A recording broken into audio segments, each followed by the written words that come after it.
There's a famous seaside place called Blackpool that's noted for fresh air and fun, and Mr. and Mrs. Ramsbottom went there with young Albert, their son. A grand little lad was young Albert, all dressed his best, quite a swell, with a stick with an horsey-days handle, the best that Woolworths could sell. They didn't think much to the ocean. The waves, they was fiddling and small. There were no wrecks and nobody drowned, in fact, nothing to laugh at all. So seeking for further amusement, they paid and went into the zoo, where they had lions and tigers and camels, and old ale and sandwiches too. There was one great big lion called Wallace. His nose was all covered in scars. He lay in a somnolent posture, with his side of his face on the bars. Now, Albert had heard about lions, how they were ferocious and wild.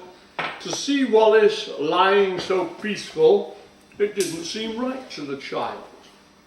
So straightway the brave little fella, not showing a morsel of fear, stuck his stick with the horse's head handle and pushed it in Wallace's ear.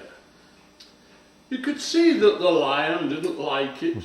For giving a kind of a roll, he pulled Albert in the cage with him and swallowed the little lad whole. Then Pa, who had seen the occurrence and didn't know what next to do, said, "Mother, yon lion's et Albert." And Mother said, "Well, I'm vexed." Then Mr. and Mrs. Ramsbottom, quite rightly, when all said and done, complained to the animal keeper that the lion had eaten their son. The keeper was quite nice about it. He said, "What a nasty to-do. Are you sure that he's your boys he's eaten?" Pa said, "I'm sure, there's his cap."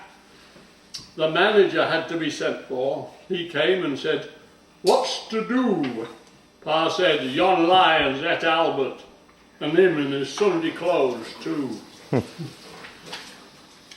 Then Mother said, right, young fella, I think it's a shame and a sin for a lion to go and eat Albert, and after we had paid to come in." The manager wanted no trouble. He took out his purse right away, saying, "How much to settle the matter?" And Pa said, "What do you usually pay?" But Mother had turned a bit awkward. When she thought where her Albert had gone, she said, "No, someone's got to be summoned." So that was decided upon.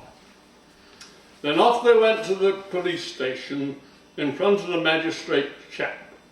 They told him what happened to Albert and proved it by showing his cap. The magistrate gave his opinion that no one was really to blame, and he said that he hoped the Ramsbottoms would have further sons to their name. At that Mother got proper blazing. "And thank you kindly, sir," said she.